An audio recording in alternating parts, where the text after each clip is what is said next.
Thank you all for registering and attending our Advisinar. Today we will deal with an interesting topic. It's about food hubs. So how food hubs work for local farmers.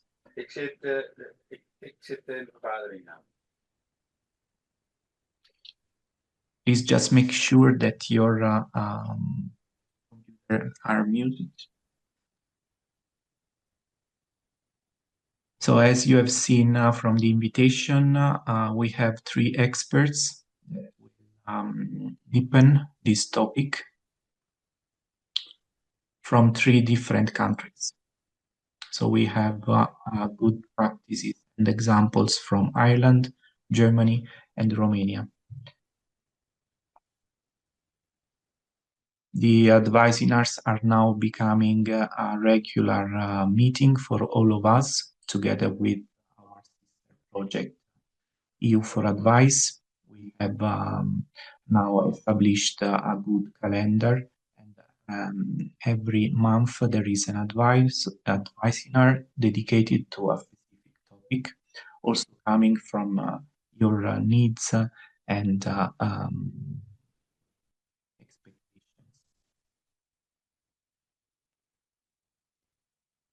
So while you are accessing the webinar, I want to introduce our speakers. So we have as first speaker, Joe Kelleher from Ireland. He's a specialist in organics at Teagasc and has a strong focus on assisting organic farmers to access organic markets, with a particular emphasis on developing short food supply chains. He is also involved in an important project about the creation and implementation of a biodistrict. And in his presentation, he will discuss about how central labs are organized and work to flow organic products through the biodistrict supply chain. The second speaker is Sophia Goßner. She's from Germany. Sophia has different expertise. She's a head of research group on processing and marketing of agricultural products at the Bavarian State Research Center for Agriculture, but she also focuses on diversification, regional value creation, and innovative marketing models for agricultural products. In her presentation, she will share the experience and the good practices coming from the Kleeberger Kistl. That is a German research project as a cooperative involving more than 21 local farmers. And this case was also selected as golden case in the COREnet project. The last speaker is Judith Molnár. She is director at Judith Foundation in Romania. She's also a researcher in environmental economics, and she covers the role of manager of the Helyénvaló Food Hub. Indeed, she will present this food hub, and also in a particular way, in order to make us more involved in a lively way. She will show some aspects in reality with lively videos directly from the. So I also want to remind that this webinar is recorded, and the recording will be shared officially through our COREnet YouTube channel, and also made available on our project web. So every reproduction without consent is not permitted. So we aim to share with all of you our materials and make them free, but it's good to use our official channels for dissemination. The second part of our Advisinar is dedicated to you to open up some Q&A interaction. So we really appreciate if you can write in the meantime your questions, or if you share some of your experience in the chat. My colleague will manage the chat and questions. So we want to have this time very productive to feel you also involved and active in this 1 hour that we spend together. At the end, we will launch a survey just to understand your perception about the quality and contents of this webinar, and also to collect suggestions for future advice. I thank you all again. I thanks also the speakers for willing to share their experience with us. And I leave the floor to Kelleher for the first presentation. Thank you, Fidele. I think you'll have to enable me there to share the screen. Yes, the floor is yours.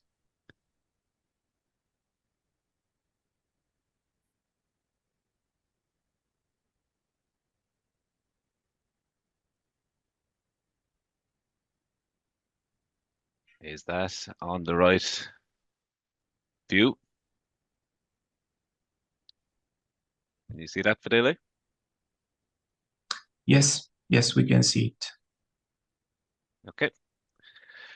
So, good morning, everyone from Ireland. My name is Joe Kelleher. I'm an organic specialist, and today I'm just going to talk about how central hubs are important to us in a project that we started about 18 months ago called the Midwest Biodistrict, where we're trying to establish the first biodistrict in Ireland, and we're trying to lay the foundations to do that. And it's a scoping exercise in particular. And one of the things that we have found extremely important is the concept of central food hubs.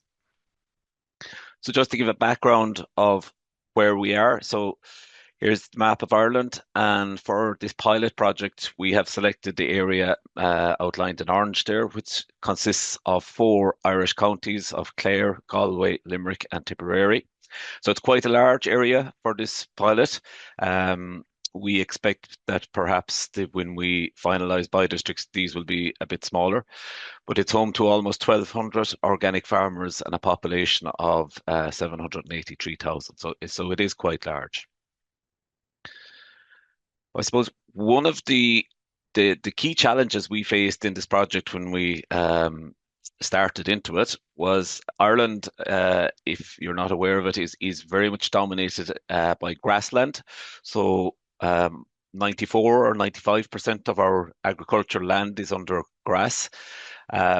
So we've a high dominance of livestock farmers, beef, sheep, dairy in particular. So when we started into this, we realized that we had a lot of farmers, and 90% of the farmers in our biodistrict are livestock farmers. So we had a lot of farmers with live animals to sell. So rather than having a product that you could take to the end customer and sell, it was a live animal that most of them had. So when you're trying to engage in short supply chains, we needed a product that we could sell into the market. We found that we were often, the farmers in our biodistrict would be small operators, and they would have small holdings, and they would be often located a long distance from the processors. In the case of sheep, the main processor was in the complete opposite end of the country from us. So it's a logistical issue trying to get the animals moving across the country. There was limited local processing options, local abattoirs, etc. So again, that was something we had to focus on in the project. And all this then, unfortunately, was leading to a leakage of organic product into the conventional supply chain. So these are the key issues that we were hoping to address when we started into this project. So I suppose the solutions we looked at, I suppose we were, how could we stimulate the local market and how could we find new routes to market. So we didn't necessarily want to be kind of going into markets where there was already organic farmers selling into them. So we didn't want to be displacing existing farmers from their routes or competing with them. So we were trying to find new routes to market.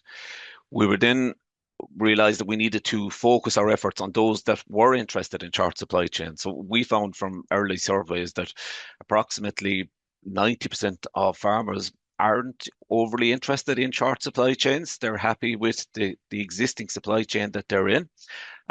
So that left 10% that are actively interested in or actively engaged in short supply chains, and perhaps another 10% of farmers that would be open to learning more. And so that they were our focus groups.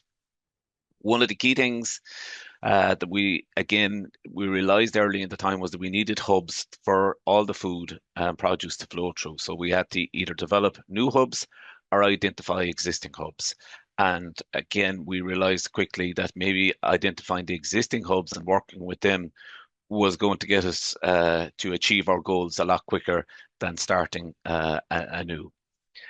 And when we looked at it, we realized that our horticultural colleagues in the bio district were actually very well established with food hubs. Because they had no main processor that they could rely on, they had to come up with their own hubs. So we took a lot of learnings from them, and we'll just maybe show what is happening in the horticultural sector there in a few slides. So I suppose before I do that, the definition of a short food supply chain, I know sometimes there can be varying definitions, and there's two there on the screen. One is where there's a maximum of one intermediary between the producer and the customer, or the second one is a supply chain involving a limited number of economic operators committed to cooperation, local economic development, and close geographical and social relations between producers, processors, and consumers. So we kind of lent on the second definition there. It's a bit broader, and it didn't tie down too much or limit too much the options of what could be defined then as a food hub. And following on from that, then what was the definition of a food hub? So it's essentially, in our eyes, it's a centralized organization or physical stroke virtual space that manages the aggregation, storage, processing, and distribution of locally processed foods from multiple small-scale producers to consumers. So with that definition in mind, we then set out to identify what were the existing food hubs that were meeting this definition within the bio district. And my next slide gives an example of some of these. It's not there are others, but these are the groups that we've been working with in the bio district project pretty closely. So you see 6 of them there. So you've Green Earth Organics, Beach Lawn Organic, the Urban Co-op, Eland Farm, North Tipperary Online Farmers Market, and the Milk Market in Limerick. All varying operations, and I will go into a bit of detail in each of those. And you can see they're geographically, they're well dispersed throughout the bio-district region also. They also vary in the customer that they're targeting. So some are very much direct to the consumer, and some are farm to business. And some, as you would see there in the case of the Urban Co-op, are kind of a hybrid where they sit in the middle and they can sell to the customer, but also they can sell to businesses. So it was an interesting learning curve to categorize these food hubs. So just to give a quick brief outline of the 6 that I have identified there. So the first one is a company called Green Earth Organics, and it's run by the man you see in the picture there, Kenneth Keevy. And he has a vegetable box scheme that he delivers vegetables throughout the country of Ireland. And he has a number of small-scale vegetable growers selling into him. And he sells on the produce from both his own farm and their farms through this box scheme. So one of the things we didn't want when we started out this project is we didn't want a number of vegetable farmers setting up their own box scheme and going in competition to Kenneth and probably putting downward pressure on prices. So we felt to identify the people who were well established and had a lot of work as Kenneth had, who has a strong skill set in marketing and selling. And we must remember, not all farmers have that skill set. So we felt it operates better if we have the small scale growers who maybe don't have the same skill set as Kenneth, supplying the veg to Kenneth, who has this strong sales and marketing and financial skill set, and let him do the selling. And it is working very, very well. The next case study is Beach Lawn Organic Farm, and you can see it's run by the couple in the picture there, Padraig and Una Fahy. And you will see there in the large white writing on their website, order pre-packed organic veg for your shop shelf for loose wholesale veg. We sell to business customers only. So they've identified that they're just going to sell into the business. So they're selling to catering companies, wholesalers, shops, and that's their model. And you will also see on the orange bar across their website there, home delivery veg boxes from our partners Green Earth can be bought here. So they've partnered with the first case study, and they're working closely together. So rather than competing on the marketplace, they're complementing each other, which is what we want.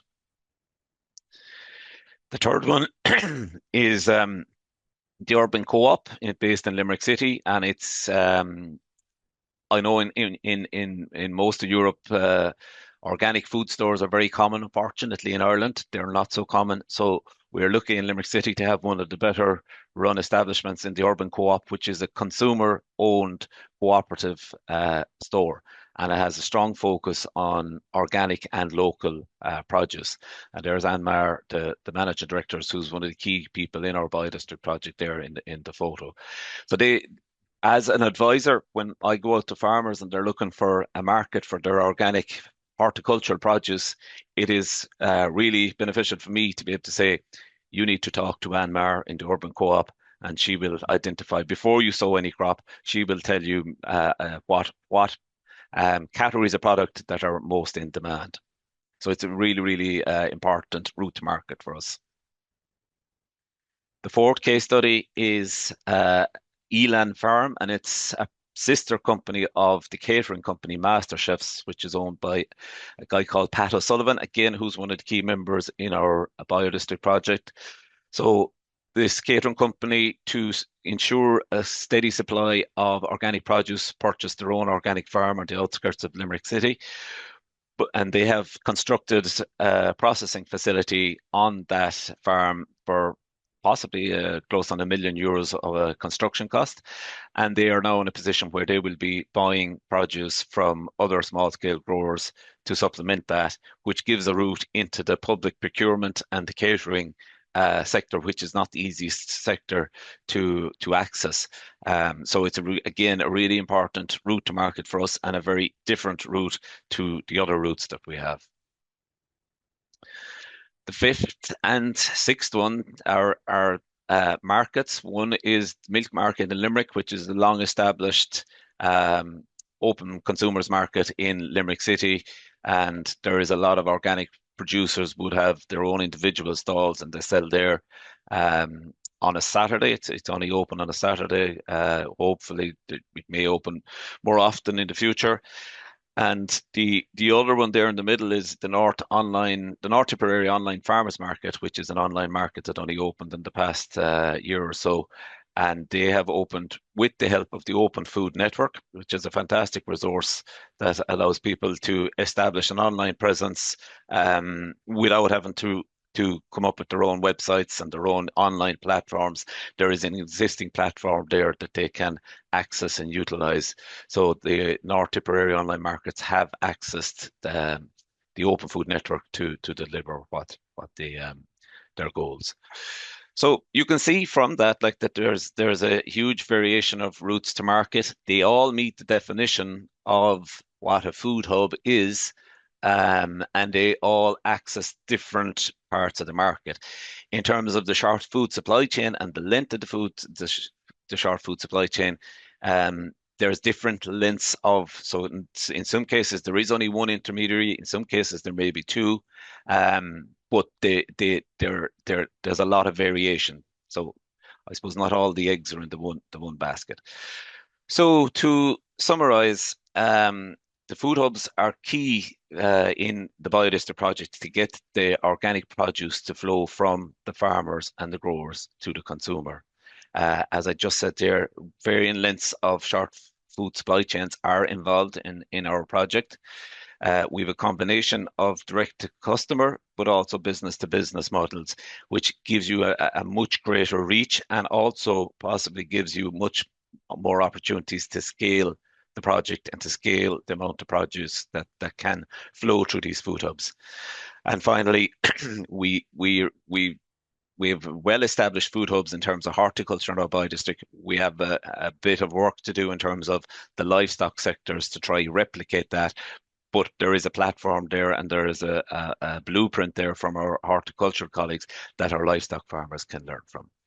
So thank you very much. And that's all from me. And I will take questions maybe at the end. Thank you, Joe, for your presentation. Very interesting here. So it gives us a very nice view with your cases and how these food hubs can really support small-scale farmers and put them very close to consumers, and maybe also to find good logistic solutions to make also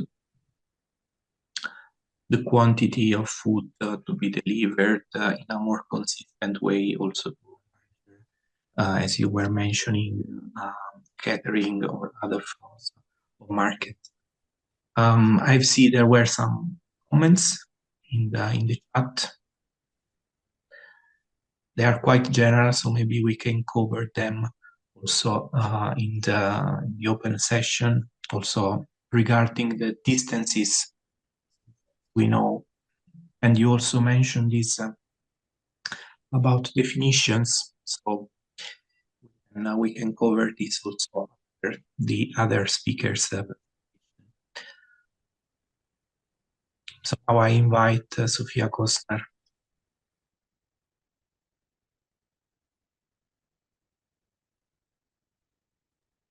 Hey everyone, I will try to share my screen with you. Hope it works. Yes, we see it. Yes, Sophia. Okay, perfect. So good morning, everyone. My name is Sophia Goßner. I work at the Bavarian State Research Center for Agriculture in Germany, and I'm very pleased to speak to such a diverse group of European advisors today. I will present the Kleeberger Kistl, which you can see here on the photo, a cooperative 24/7 self-service concept for regional direct marketing in Lower Bavaria. And when you hear the name, what does it mean?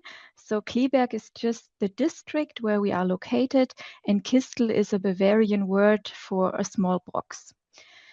And the Kleeberger Kistl is part of a research and innovation project focusing on new models for short food supply chains. Before I go into the project itself, I would like to briefly introduce the agricultural context in Bavaria. This slide gives you a short overview of agriculture and direct marketing in Bavaria. So Bavarian agriculture is characterized by many small and part-time farms, with an average farm size of around only 31 hectares. In total, about 1/3 of all our agricultural holdings in Germany are located in Bavaria. So agriculture is very important in Bavaria. Diversification and direct marketing play a very important role. About 2/3 of farms are diversified, and only about 10% of the farmers are actively engaged in direct marketing. And this shows that there are still many possibilities and potentials for further development in this area. We find in Bavaria not only farm shops and farmers markets, but also vending machines, subscription boxes, online sales, and other formats. And at the same time, there is a very strong policy support through free state-funded advisory services. We also offer trainings and targeted funding programs for farmers, which is a distinctive feature in Bavaria compared to other regions in Germany. But despite this supportive environment, many farms still operate direct marketing individually, which of course limits efficiency and scalability. And this is exactly where our project comes in.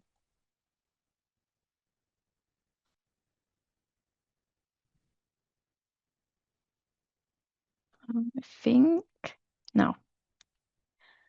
So, building on this context, let me now turn to the key challenges which we face in direct marketing.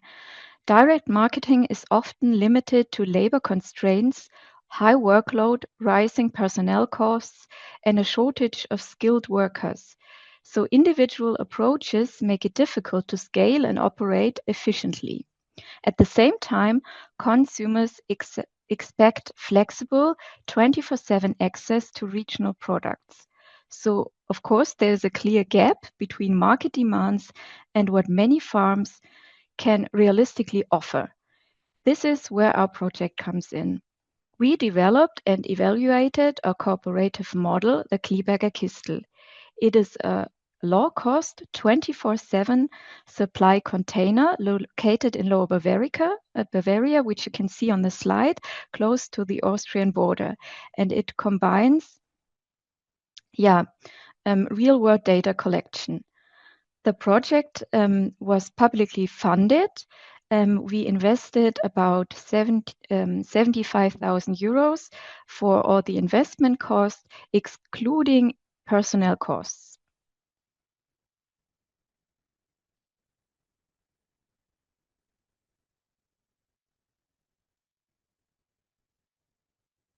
Don't know why, but presentation doesn't want to move on. Maybe I need, now it works. Now let me show you how this model is organized in practice. The cooperation involves 21 farms, which you can see on the photo, and we started with 15 in 2023. The container is operated by a local innkeeper, which of course reduces organizational complexity for farmers and helps to minimize food waste, which in my opinion is a very important point. The central coordination is also a key element of our model, and our location is very rural with about 7,300 inhabitants and a high traffic at a main intersection. So accessibility and also visibility is a very important and crucial part for our success. Our role as the Bavarian State Research Center for Agriculture is to provide scientific support, including monitoring and also data collection and training.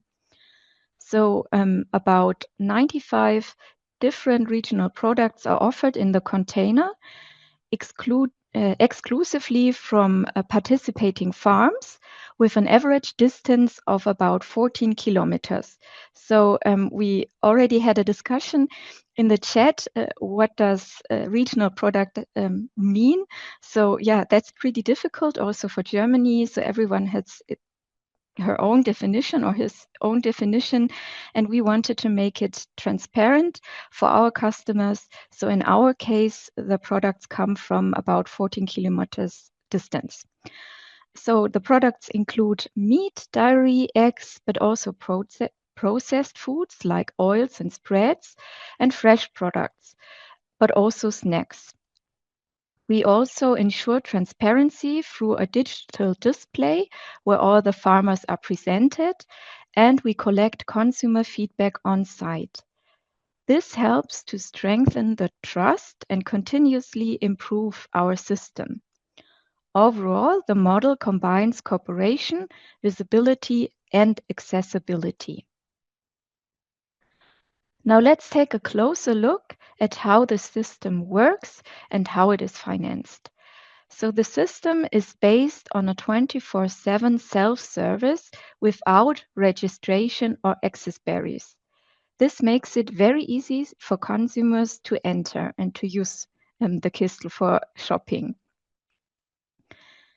We use a vending machine and open shelves and combine these two, and use also a telemetry system for real-time sales data. All products are sold via the vending machine, including the items from the open shelves. And we use video surveillance to prevent theft and vandalism. Consumers can pay both in cash and by card.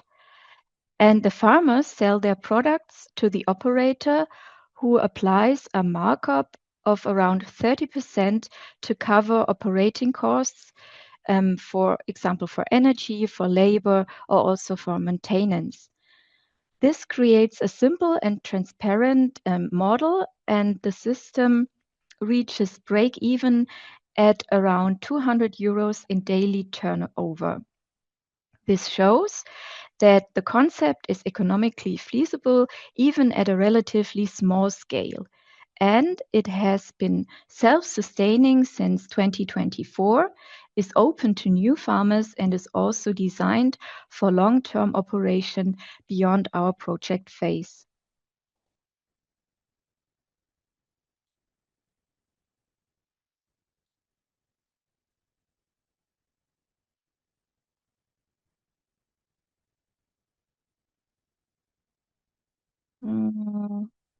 Presentation seems to be stuck again. Now it works. So finally, let me share some of our key results and insights from the project. Yeah, the model has been successfully implemented and has been operational since January 2023, so over 3 years now. It is economically viable and has proven to work in practice. We collect, and that's something special in our project, we collect and publish detailed operational data, including costs, sales, customer behavior, and also labor input. We also regularly monitor farmer satisfaction with the cooperation, and this allows us to evaluate both economics and organizational performance. We conducted a customer survey and also a large survey among Bavarian direct marketers and also expert interviews. We also analyze legal frameworks in collaborations with legal scholars from the Faculty of Law at the University of Passau. And all our results are publicly available on the LFL project website. We actively transfer the knowledge from the project to advisors and farmers through presentations and publications, and we also support other regions, for example, in Bavaria, but also in Germany, that are interested in implementing similar models. A follow-up project is already planned, focusing on improved payment systems, so a self-checkout system, and further customer research and the evaluation of new digital 24/7 direct marketing concepts, especially for farmers. So the project is not only completed, but continues to evolve. Overall, the project shows that cooperation can make direct marketing more efficient, scalable, but also sustainable. And now, thank you very much for your attention, and I look forward to your questions and to exchanging experiences with you. Thank you. Thank you, Sophia. Thanks a lot for your presentation. It is very, very nice to see that when you start a project for years, then you have a product that is self-stable and long-lasting. Very good example, and also the approach that you adopted to better understand the perception from consumers, of farmers. This is continuous work, and it's very, very important to keep it alive. I've seen different questions in the chat. Maybe I will just take a couple for you because they were addressed in particular to your presentation. One was related to the funds, because you mentioned that to start this project, you received fundings. So from where? Your Bavarian minister. Yeah, we received fundings from the Bavarian State Ministry of Food, Agriculture, Forestry and Tourism. And yeah, that made it, of course, a bit easier because all the farmers who wanted to join us did not need to spend any money. So that was, of course, a big advantage. And I mentioned that now the project does not need any other financial support. So we earn enough that also the innkeeper can pay for maintenance stuff and things like that. But when it comes to bigger investments, for example, to improve the payment system, I want to look for another financial support from the ministry to make this possible. Okay, thanks for another important question was related to the involvement of farmers for the supply. If you organize the supply to the Kistl, or each supplier have to deliver the product directly to you? That's a very good question, because when you think about the working hours, that's important. So the farmers deliver their products directly to the Kistl, but the innkeeper takes care of the Kistl itself. So the farmers just need to deliver them there, and the rest is all up to the innkeeper. But for us, that's a good solution, and the farmers are happy with the solution. Okay, good.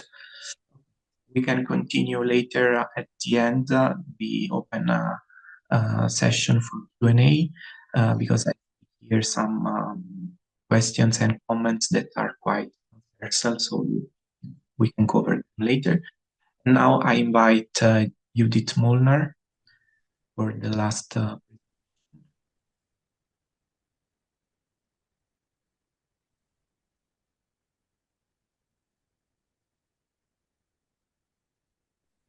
Okay.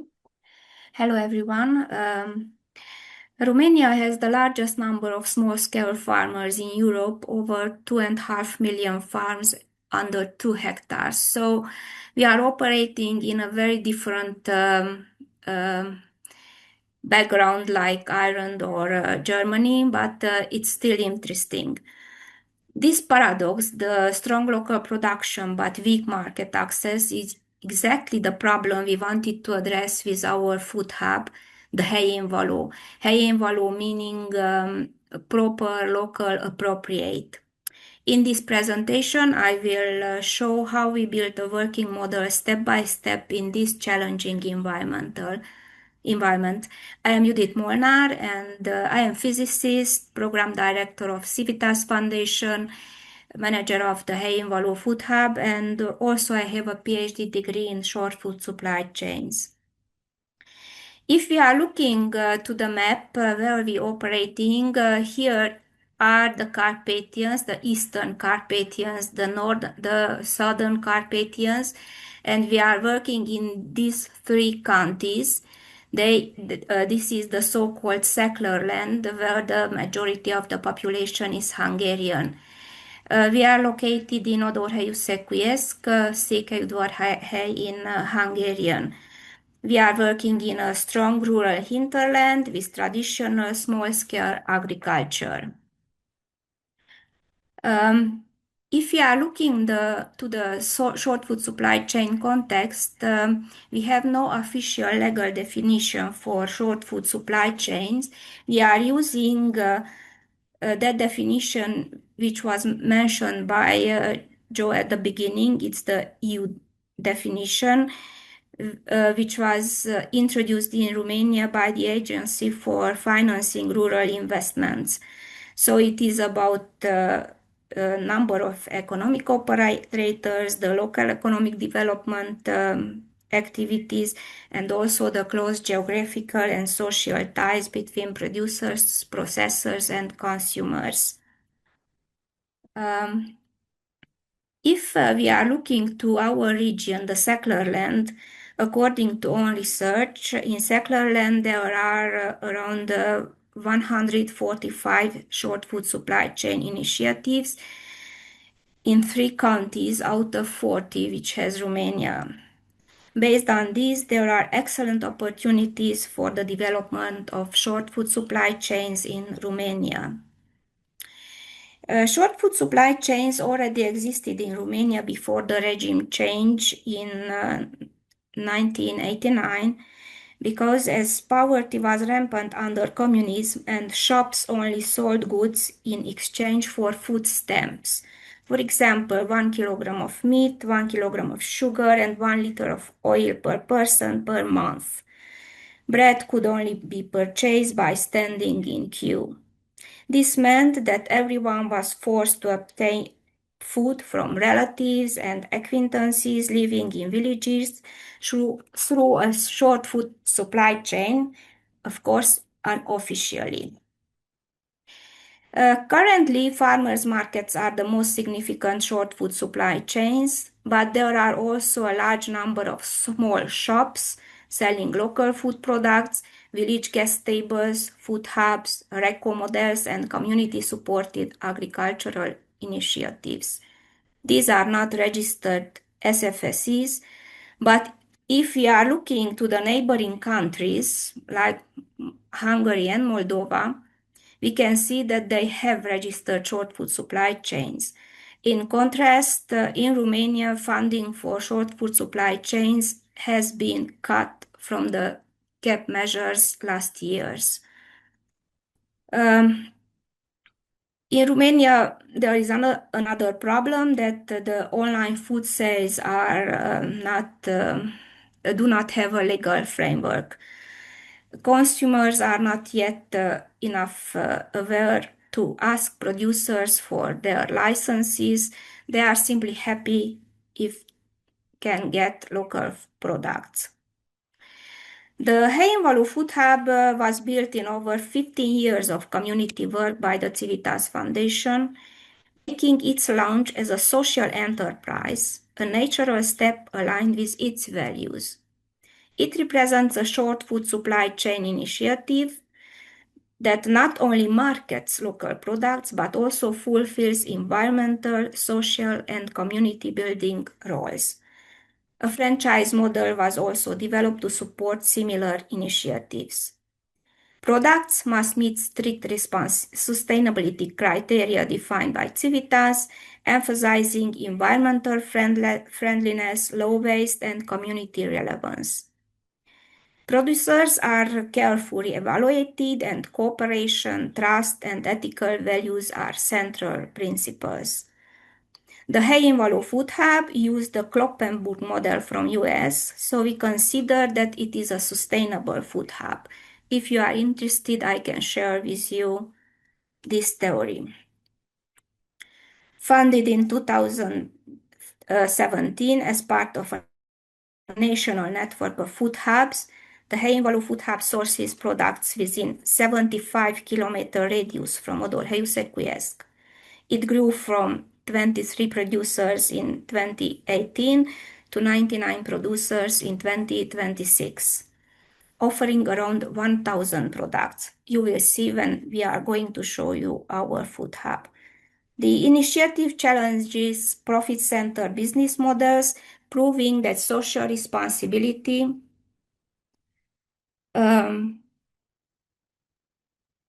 is more important than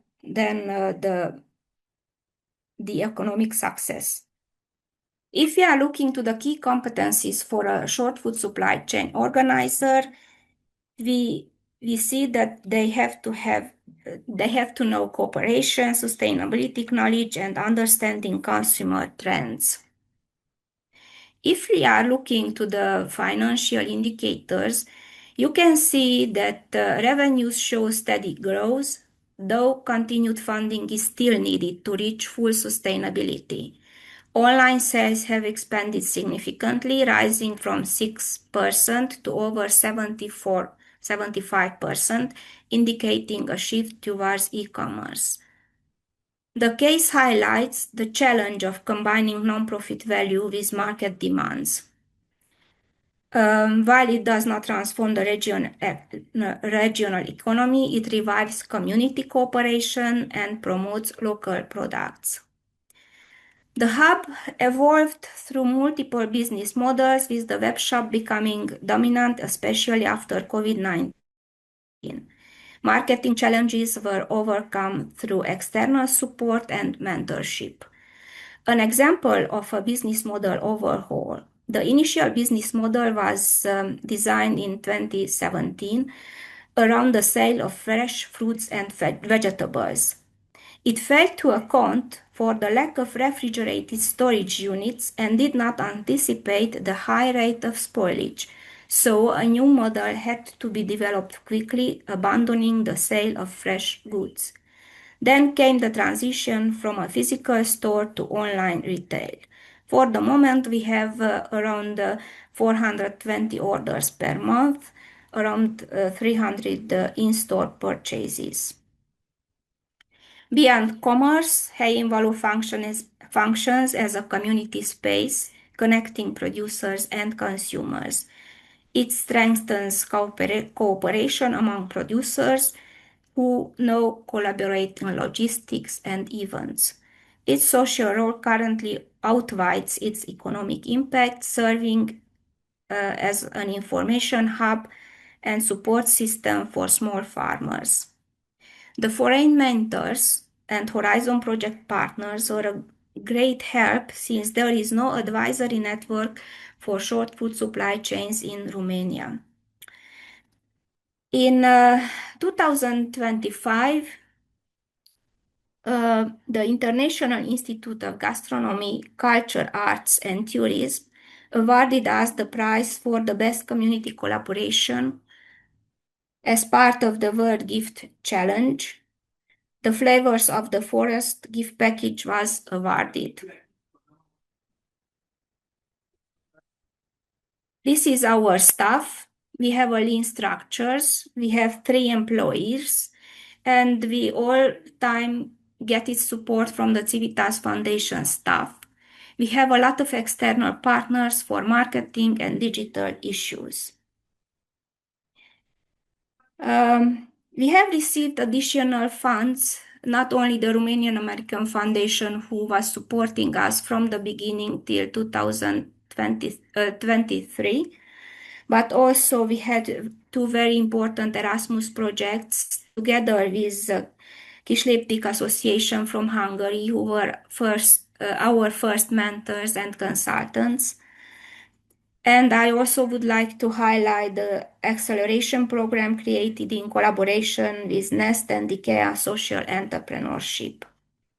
The coming year will be a very important one for the short food supply chains in the region, because Harghita County is designated the European Gastronomic Region in 2027. And I must emphasize that the 2 Horizon Europe projects, COREnet and EU4Advice, also present many opportunities for us. If we are looking to the economic sustainability, it was achieved after 7.5 years of work in December 2025, but we still need funds for the online marketing. So if you have any idea, please help us. What are the lessons learned during this almost 8 years? That short food supply chains require long-term commitment here in Romania. Flexibility is very essential because we had to change our business plans. Community building is critical. Innovative local products are essential for young generations, because we observe that our main consumers are elder people. Trust is the foundation of a well-functioning short food supply chain. Thank you for your attention, and now I am inviting you, together with my colleague Bebe, to have a look in our shop and surroundings. Mm-hmm.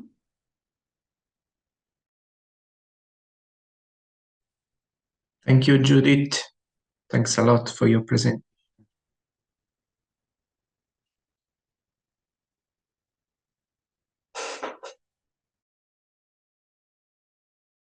So here we are. We are going outside firstly.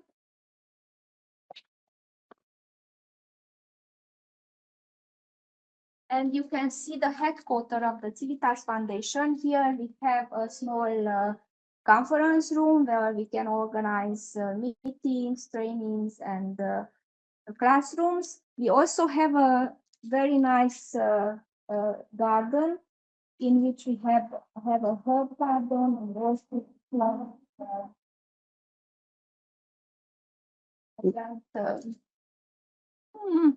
drying system.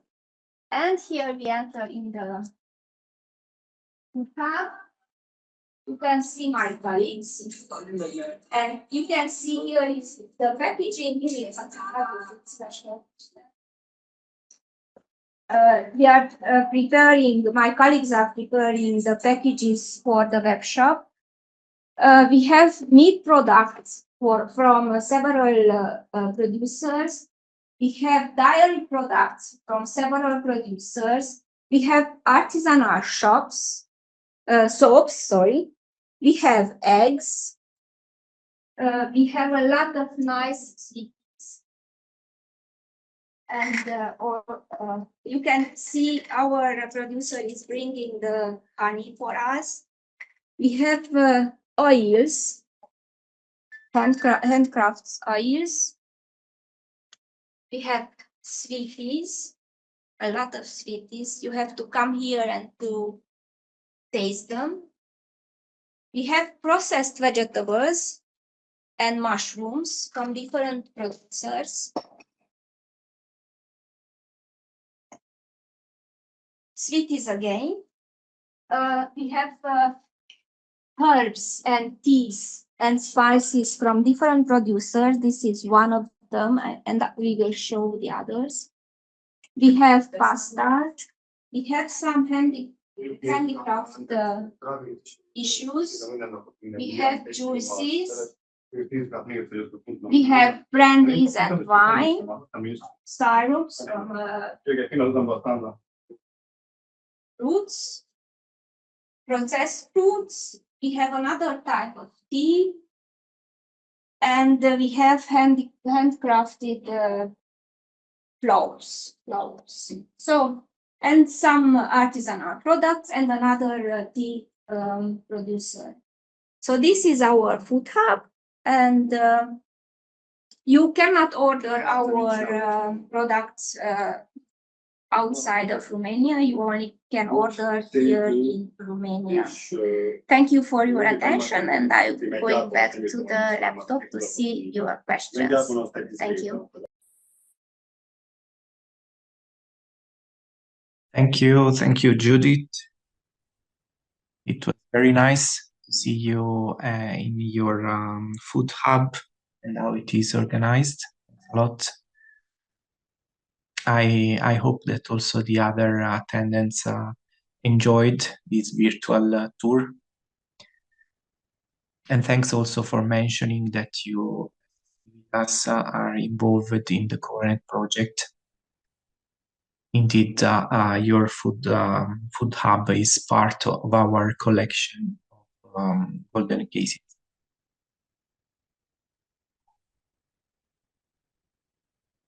Now we can move to the open session for Q&A.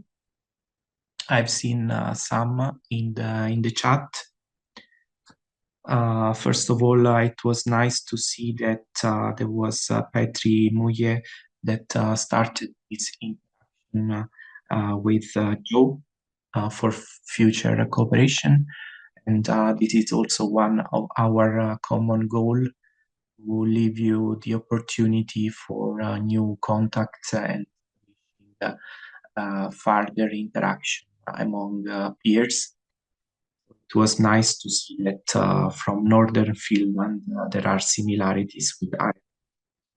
And thanks to Joe for getting in touch with. As a common question, some of you already replied about fundings, origins of funds to support these initiatives. So coming from ministry, from CAP. I don't know if you want to add something. If from Joe there were public fundings or other sort of funds to support the establishment of food hubs, especially the first settlement in the period. Hi, Fidelia. Yeah. In terms of funding the food hubs, a lot of our food hubs were privately established. So they were self-funded. There is government support for them in terms we have an organic processing grant. Once they're organic is their main focus area, and they can get up to 60% funding from our Department of Agriculture or our ministry. There are I suppose one of the questions is maybe on pricing, and I suppose we don't I should emphasize first of all our bio-district project, as I said, is very much in the scoping phase. We hope to move to kind of an implementation phase in 2027, but we don't envisage getting involved in pricing of products in that. We will support the producer to process the product, to find markets for the product, to try link them with buyers for the product, but we won't be getting involved in the pricing. That is up to the people involved. Thanks, Joe. Indeed, this was the next close question about pricing. I don't know if Sophie and Judith want to add something about this. I already explained a bit about our pricing. So in general, the innkeeper needs about 30% to cover his own costs. And we wanted to be very transparent with the farmers. They know that they only need to deliver their goods and the rest is all up to the innkeeper. So they all accepted to give him maybe 20 to 30% off the price. So he can also pay all his costs. So for us, this worked pretty good. Okay. And another question was also related to the types of products that you sell through your food hubs. So we heard that you have different products. So we have also seen from video the different categories. But in this sense, do you also foresee a branding or a specific recognition systems for your products that are sold through the hubs? How do you manage this part about branding?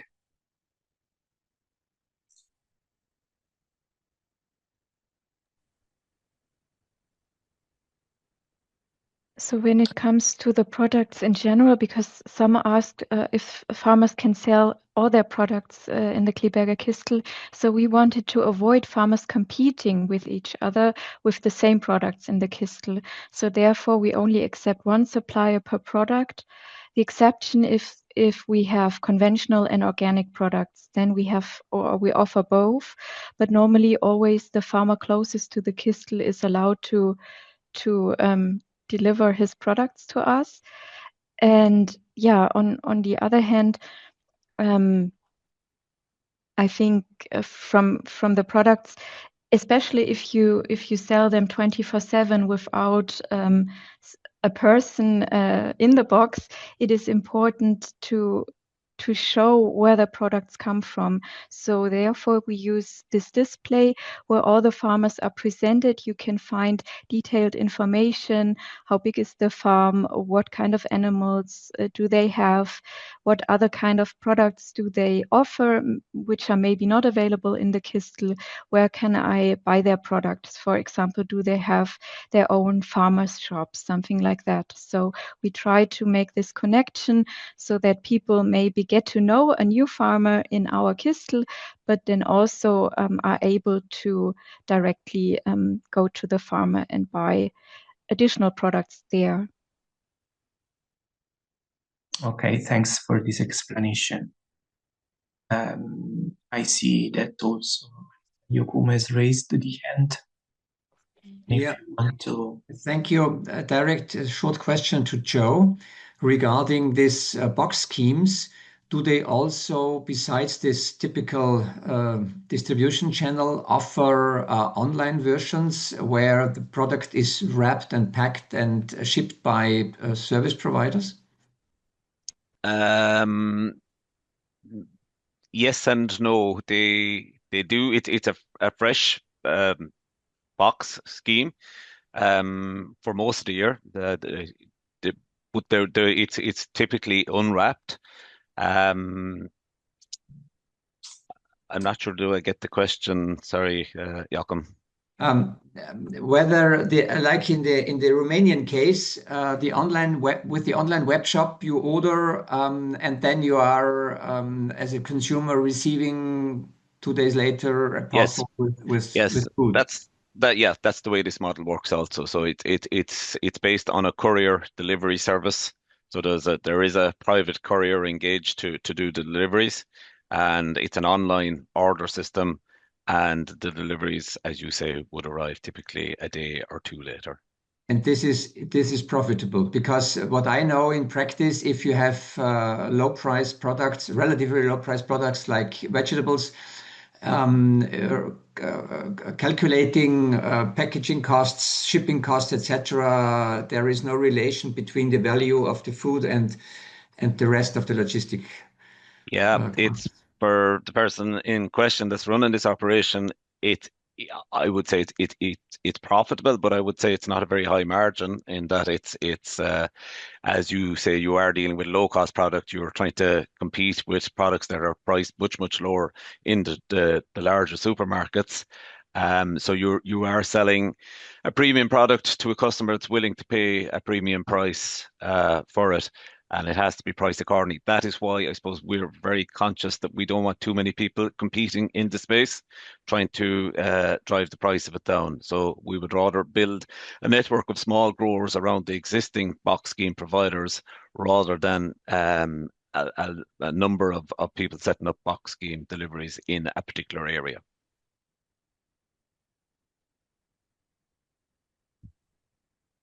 Okay. Thanks also for replying to our survey. We have shared in the chat the link, and there is also this QR code that you can just scan to reply to the survey. I've also seen that there was this exchange of comments about distances given by the Commission on short supply chain, that as far as we know, there are differences in countries, but also at regional level. I can share with you the experience from Italy, that there were different regulatory aspects among regions. And then in 2022, the Ministry of Agriculture presented a law to regulate short food supply products, where it was mentioned the aspect of distance that was up to 70 kilometers. This is an example of how this can change and among countries. I see also some raised, and Petri Muye, please. Thank you very much. And first of all, I would like to thank all the presentations. They were very, very nice and very, very interesting. So I'm working at the Lapland University of Applied Sciences, and we are working with this kind of short delivery networks. And of course, one specific thing in our case is that our region is about 100,000 square kilometers, and the population density in whole area is maybe 2 persons per square kilometer, and in certain municipalities is 0 point something. This means that the logistics is quite important for us, and as you know, what has happened for example, to the fuel prices. So we have a tricky question about that. Two other things which also you may have is that we have the border in western part of the country with the Sweden, so we are also working with the Swedish, and there it's not that complex that if the producer want to work with each other. The Norway is a little bit more complicated because it's not EU country. And of course, we have a long border with Russia, but you know the situation that we are not cooperating with that. Another thing is that we have a very important for us is the tourism. So I'm living in Rovaniemi, which is on the Arctic Circle. You maybe know Santa Claus and so we have a lot of tourists. So this means that, as Joe also said, and some other persons said, that people who are traveling, they are more and more important about local products, and they are willing to pay for that. It's just like if I'm traveling abroad. So of course I'm buying let's say more expensive stuff, visit the restaurants and so on, what I'm not doing at home that often. So as it has been said that it has to be local. You have to find out where it is coming from. You have to have the stories about the food stuff and so on. In case of reindeer, we have quite a lot of that kind of stuff. But this is basically, I'm very interested in all of your very, very interesting cases, and I think we could cooperate and find some funding that we could have all these good experiences which can be tried in each area. Of course, taking into account the specific things which are connected to the area. But thank you for your presentations. Thanks to you, Petri. Thanks for following us, and I would really like to keep in touch with you also in the future. And you can always call us also to share this type of national experience from your country. Please, Judith, I see your raised hand. I just wanted to add something to the price system, because we are all the time applying the price together with the producers and with each producers, because we are a VAT payer company, but most of our small producers are not paying VAT. So it means that it is really hard to apply VAT plus an economic margin, and we have to be very careful, because if they are going to the markets, the local markets or everywhere, we cannot apply higher prices than their market price. So we have to be very careful, and we are developing all of our prices according to them.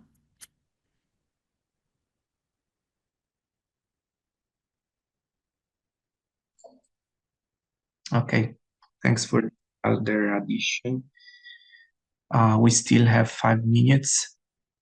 I don't know if there are other comments, maybe from other countries, if some of you is involved in a food hub or had the opportunity to to get in touch with similar initiatives, you are free to share with us your experience.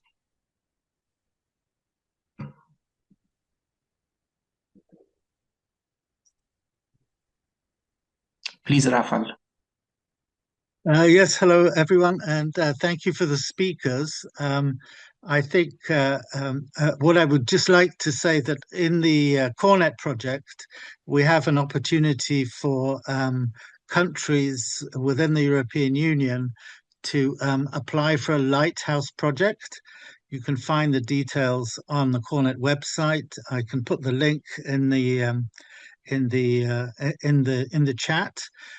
But I think listening to, I don't remember your name, from Finland, this is exactly the kind of relationship we're trying to build for someone interested in the hubs to become connected with some of our golden cases within the COREnet project so that we can interact. So this is really an invitation to apply for becoming a lighthouse project, which is basically linking into the COREnet family of activities. Thank you.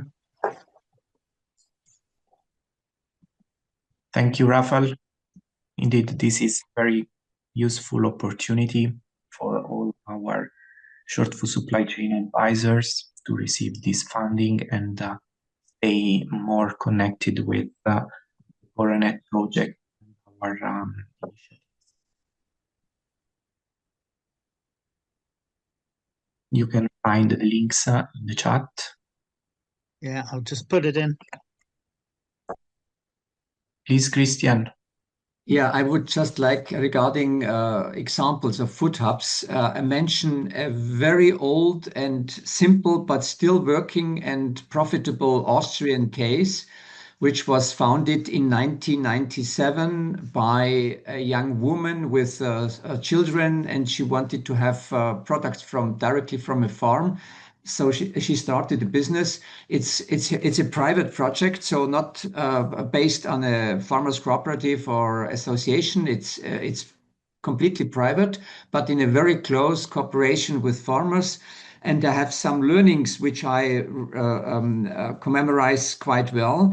The one is she focused regarding logistics and distribution. It's an open box scheme, so no refrigeration. In summer, they have special places under a staircase or in a shadowed place of the house, wherever they place the ordered box. They cover all kinds of products, not only vegetables, fruits, vegetables, dairy, meat, preserved products, eggs, really the whole basket, what farmers can offer. And she focused only on urban areas. She tried to expand it to rural areas, but this was not profitable. She has a very strict quality assessment done by a farmer. And the only improvement after, I think, 10 years was that the ordering system was shifted to the internet, because before it was based on fax. It's still running, it's still profitable, and I think the overall turnover is €1 million a year. So simple but good. Thanks. Yes, indeed, Christian. This is a very nice example to hear. Also for the role of women in this implementation, really inspiring for all of us. So we are just in the closure time, perfectly on time. I hope you enjoyed this Advisinar, and I also hope that we covered your questions. I don't see any other question or hand raised. So I wish you a good week ahead, and to see you soon for the next Advisinar. We are planning on the next month, and you will receive invitation with all information by email soon. In case today we have some newcomers and you are willing to be involved with us, please also register to our advisor network. In this way, you can be always updated with all our initiatives. Thanks a lot and see you soon.